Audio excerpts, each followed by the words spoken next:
राधे राधे, जय श्री कृष्णा।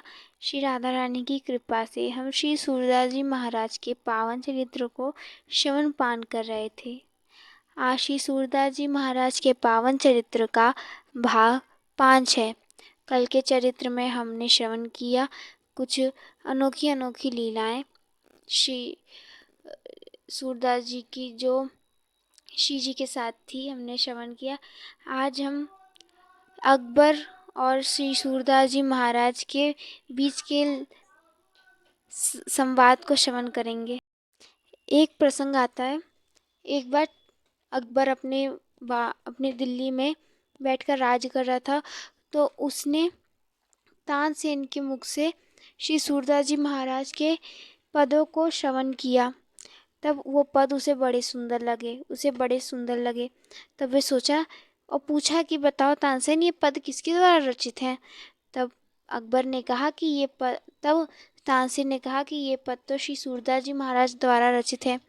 तब अकबर कहने लग गया, अच्छा तो ये उनके द्वारा रचित है, तो लाओ उनको जल्दी बुलाओ, हम उनको देखना चाहते हैं और उनके मुख से पद को श्रवण करना चाहते हैं। तब जो तानसेन थे वे कहे, महाराज ऐसा नहीं हो सकता। तो जो बादशाह था बोला, क्यों? तब तानसेन बोले कि वो यहाँ नहीं आ सकते क्योंकि वे नेत्रहीन हैं, उनको दिखाई नहीं देता और दिल्ली बहुत दूर पड़ती है। आप मथुरा जाइए, तब आपको उनके दर्शन हो सकते हैं। तो तब अकबर कहे, ठीक है, कोई बात नहीं, जब हम जाएंगे मथुरा आगरा में, तो मथुरा में चल के उनके दर्शन कर लेंगे। तो ऐसे ही बीच में समय बीतता गया। एक बार फिर वो मथुरा जाता है अकबर, और वहाँ पर श्री सूरदास जी को बुलवाते हैं। सभी कहते हैं कि आज मैं सूरदास जी द्वारा सुंदर पदों को श्रवण करना चाहता हूँ। तब सूरदास जी अकबर के दरबार में पधारे। अकबर ने कहा, श्री सूरदास जी, मैंने सुना है कि आप बड़ी सुंदर सुंदर पद का गायन करते हैं। क्या आप मुझे भी श्रवण करवाएंगे? मुझे भी कुछ पदों का श्रवण करवाइए। तब सूरदास जी ने कुछ न बोला और पद गाना प्रारंभ किया। उन्होंने पद गाया, मनारे तू करी माधव प्रीति। इस पद का उन्होंने गायन करा। इसका अर्थ यानी कि हे मन, तू श्री माधव जी के प्रेम को कर, उनसे श्री माधव से प्रेम कर। ये इस एक पद का अर्थ है। यही पद श्री सूरदास जी ने अकबर के सामने गाया पूरा। तब जो अकबर था वो इस पद को सुनकर उसे बड़ा अच्छा लगा कि बड़ा सुंदर गाते हैं। उसको बहुत प्रसन्नता हुई और वो कहने लग गया कि मुझे परमेश्वर ने राज्य दिया है, इसलिए सब गुणी जन मेरा यश गान करते हैं। आप भी मेरे यश को कुछ गाइए। श्री सूरदास जी महाराज से कह रहे हैं कि मेरे यश को थोड़ा आप गाइए। वो बस ऐसे ही कह रहे थे परखने के लिए।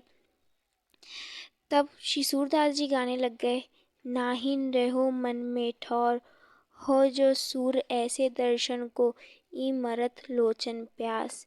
मेरे मन में अब स्थान नहीं बचा, वहाँ केवल श्री हरि ही विराजमान है।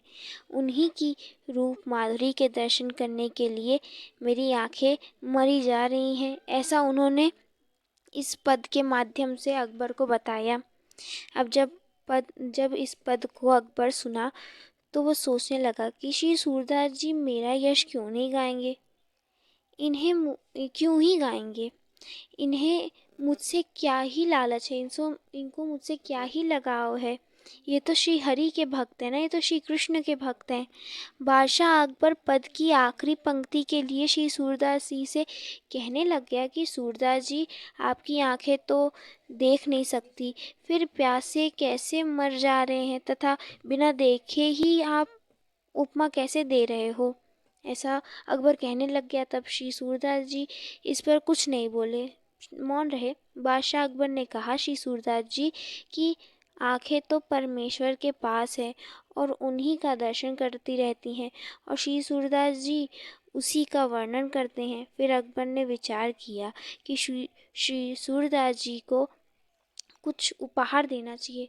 परंतु अपने मन में अकबर सोचने लग गया कि मैं इनको क्यों ही उपहार दूँ, ये तो मेरा उपहार लेंगे नहीं, ये तो सिर्फ श्री कृष्ण से इनका लगाव है, मुझसे क्यों ही लेंगे, मैं तो ऐसा ही बादशाह हूँ।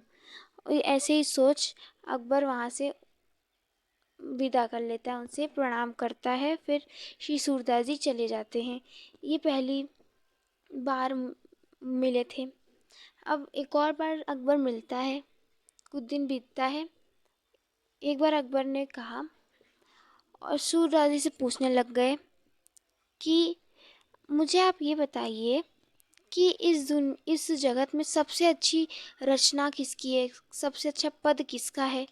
तब श्री सूरदास जी महाराज ने कहा, पद में तो सबसे सर्वश्रेष्ठ मेरे पद हैं, मेरी रचनाएं बहुत सुंदर हैं। तब अकबर कहने लग गया कि अगर आपके पद इतने सुंदर हैं, आपकी रचना इतनी सुंदर है, तो जो लोग ये कहते हैं कि श्री तुलसीदास जी की जो रचना है वो तो ज़्यादा सुंदर है, तब तो लोग गलत हो जाएंगे कि तुलसीदास जी की उतनी सुंदर रचनाएं नहीं हैं। तब श्री सूरदास जी यहाँ पे उत्तर देते हैं कि श्री तुलसीदास जी की जो रचना है वो कोई साधारण नहीं है, वो तो साक्षात वेद है, वो महामंत्र है, वो कोई साधारण वस्तु नहीं है। मेरी रचनाएं हैं, मेरा पद है, परंतु वो महामंत्र है। वो श्री तुलसीदास जी की वहाँ पर बड़ाई करते हैं और कहते हैं श्री तुलसीदास जी कोई साधारण व्यक्ति नहीं है, उनके द्वारा जो रचित है वो महामंत्र रचित है, वेद रचित हैं। ऐसे यहाँ पे बादशाह ने ये देखा कि एक संत को दूसरे संत के प्रति कितना आदर एवं सम्मान है। बादशाह देखकर खुश हुआ। तो ये इस प्रकार ये दो दो संवाद आते हैं अकबर और श्री सूरदास जी महाराज का। अब एक लीला आती है, एक प्रसंग आता है, बहुत सुंदर प्रसंग है। क्या होता है, एक दुकानदार रहता था, कहाँ पर, गिरिराज जी के जहाँ से मंदिर है उसी मंदिर के आस एक कोने जहाँ से लोग आया जाया करते थे, वहाँ पे एक दुकानदार रहता था। वो अपने सामानों को बेचा करता था, दाल, चीनी, आटा आदि आदि खाद्य वस्तुओं को बेचा करता था। और सभी लोग उसके पास क्यों आते थे लेने के लिए, क्योंकि वो बताता था। और वो ज़िंदगी में आज तक जीवन में गया कभी नहीं था श्रीनाथ जी के दर्शन करने, कभी जीवन में श्रीनाथ जी के दर्शन करने नहीं गया था। धाम में रहते हुए उसने श्रीनाथ जी के दर्शन नहीं किए थे। और जब कोई बीत कहीं से आने जाने लगता तो वो कहता, ओ हो, आज तो श्रीनाथ जी ने कितने सुंदर पोशाक पहने हैं, आज श्रीनाथ जी का मोरपिंच कितना सुंदर है, आज श्रीनाथ जी ने आज कितने सुंदर कड़ोला पहने। ऐसे बहुत श्रीनाथ जी बोला करता था। और जो आने जाने वाले ग्राहक होते थे वो सोचते, अरे ये तो बिना दर्शन किए ही बता दे रहा है कि कितना सुंदर पोशाक पहना है, कितना सुंदर ये ऐसे ही बता दे रहा है, इसे तो सब पता है। परंतु ऐसा कुछ नहीं था, वो सबको ठगा करता था। वो इसी नाम पर कि आज ऐसा हुआ, ऐसा पोशाक पहना है, इस पे वो लोगों को ठगा करता था। परंतु ऐसा नहीं था। वो किसी से पूछा करता था कि आज बताओ, आज कैसा श्रृंगार हुआ है, आज क्या पहना है। वो जाता कभी नहीं था, सबसे पूछता था। जो भी कोई आ जाता जिसको उसने अपने काम पे रखा था उससे पूछ लेता था कि बताओ आज उन क्या पहना है। तो वो बता देता कि आज ऐसे ऐसे वस्त्र पहने, ऐसे ऐसे कड़ूला पहनी, ऐसे बता देते थे। तो वही बात वो दोहरा कर सभी को बताता था। जो भक्तजन दर्शन करके आते थे वो जब सुनते थे कि ये तो बिना देखे ही बता दे रहा है, तो वो बड़े खुश होते थे और सब उसी के यहाँ से सामान लेते थे। अपने फ़ायदे के लिए वो ऐसा कहा करता था। तो वहीं से श्री सूरदास जी महाराज एक दिन गुजरे। तब श्री सूरदास जी ने देखा कि बताओ ये जो है दुकानदार, ये कितना झूठा, ये सबको अपनी बातों में फंसा कर, भोले भाले ग्राहकों को फंसा कर उनको लूट रहा है। मतलब यानी कि वो झूठ झूठ कहकर अपनी सामग्रियों को बेचकर फ़ायदा कर रहा है। और आज तक इसने कभी ठाकुर जी के, श्रीनाथ जी के दर्शन ही नहीं किए। तब श्री सूरदास जी गए। और जब वो गए श्री सूरदास जी, तो जो वो दुकानदार था वो सोचा कि आज श्री सूरदास जी को मैं अपने भावों से फंसाता हूँ।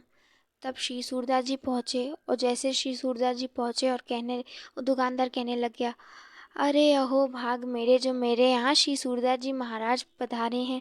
और कहने लग गए खूब श्रीनाथ जी की सुंदर सुंदर, जो उसने सुना था कि आज ऐसा ऐसा, सब बताने लग गए सूरदास जी को। तब श्री सूरदास जी कहे, देखो तुम सबको ठग सकते हो, तुम सबको पागल बना सकते हो, परंतु तुम मुझे नहीं बना सकते। मुझे पता है तुमने जीवन में कभी भी श्रीनाथ जी के दर्शन नहीं किया, और बिना दर्शन किए तुम दूसरों से पूछकर ये बताते हो कि आज ऐसा पहना ऐसे पहना है। तुम क्यों दूसरों को ठगते हो इस बात पर। तब दुकानदार जो था वो समझ गया कि सूरदास जी को सब पता है, इनके सामने बोलना सही नहीं है। तब वो कहने लगे, अरे सूरदास जी छोड़िए छोड़िए। तो नहीं, सूरदास जी के नहीं नहीं बताओ। तब वो कहने लग गया कि मेरे पास समय नहीं रहता, इसलिए मैं ठाकुर जी के दर्शन नहीं कर पाता। तब सूरदास जी कहे, नहीं नहीं, तुम्हें आज दर्शन करने जाने होंगे। अगर तुम नहीं गए तो मैं सबको चिल्ला के बता दूंगा कि ये जो दुकानदार है ये सबको मूर्ख बनाता है और दूसरों से पूछ लेता है श्रीनाथ जी का श्रृंगार, और फिर आप सभी को बताता है, और इसी बात पे वो अपनी आमदनी करता है। तब जो दुकानदार था वो कहा, अरे सूरदास जी महाराज शांत शांत, मैं जाऊंगा जाऊंगा। तब सूरदास जी कहे, चलो चलो, तब मेरे साथ चलो, अभी सुबह का समय है, मंगला आरती होने वाली है।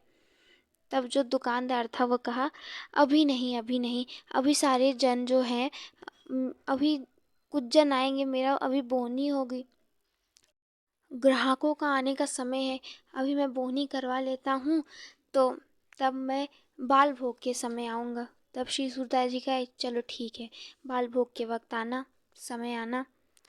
तब श्री सूरदास जी फिर पहुँचे उस दुकानदार के पास और बोले, चलो चलो, अब तो बाल भोग का समय हो गया। तब जो दुकानदार था उसने फिर बहाना बनाया और कहा, नहीं नहीं, अभी नहीं बाबा, अभी जो गैया हैं वो छूटी होंगी, वो गैया मेरा सारा सामान बर्बाद कर देंगी।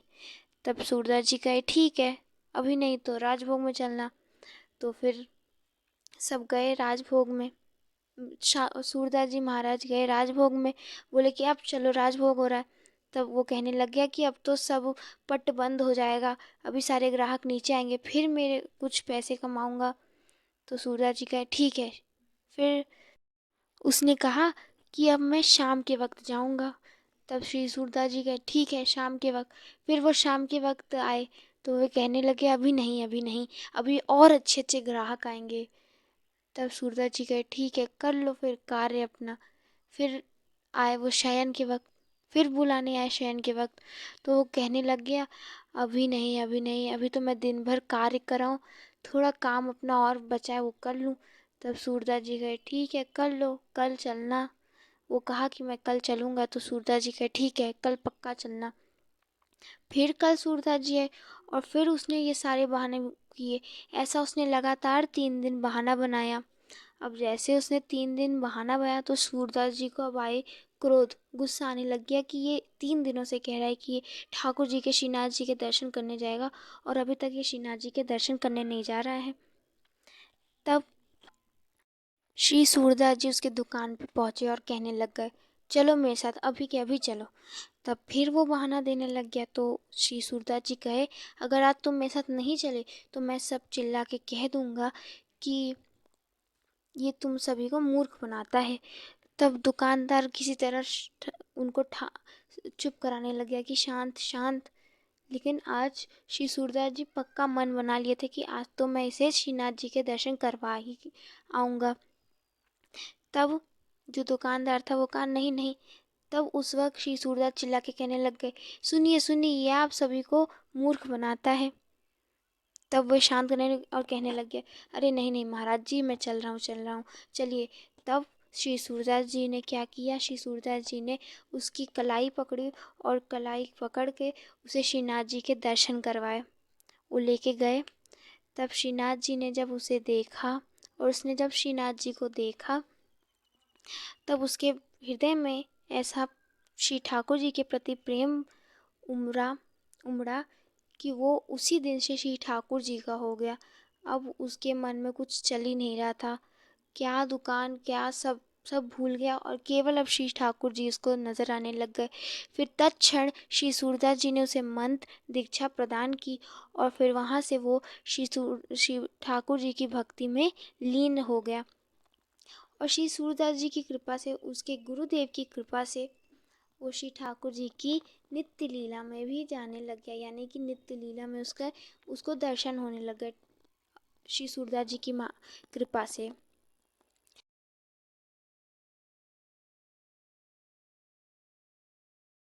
तो ऐसे सूरदास जी ने कृपा करके एक सांसारिक व्यक्ति को श्रीनाथ जी का एक भक्त बना दिया।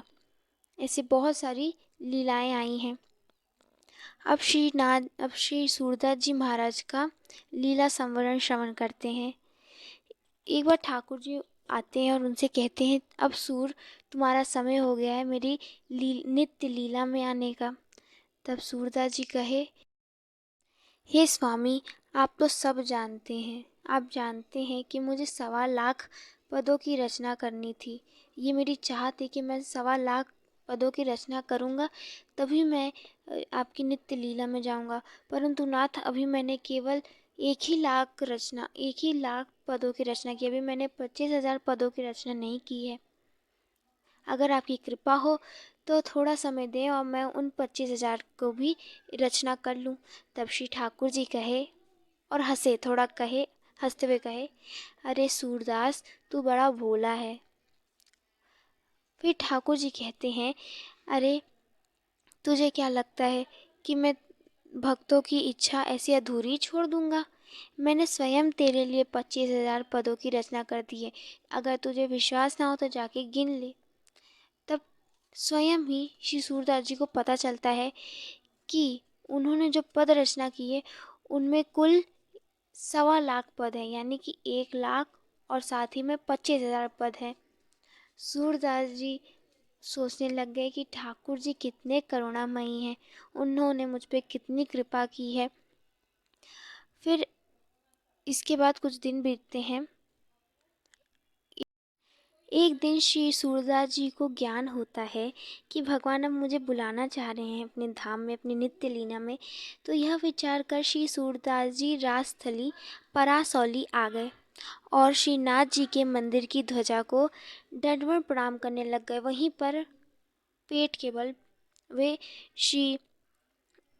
श्रीनाथ जी की उस ध्वजा को दंडवत प्रणाम करने लग गए। श्री सूरदास जी सोचने लग गए कि अब तो मेरे शरीर में थोड़ी भी ऊर्जा नहीं है, शक्ति नहीं है।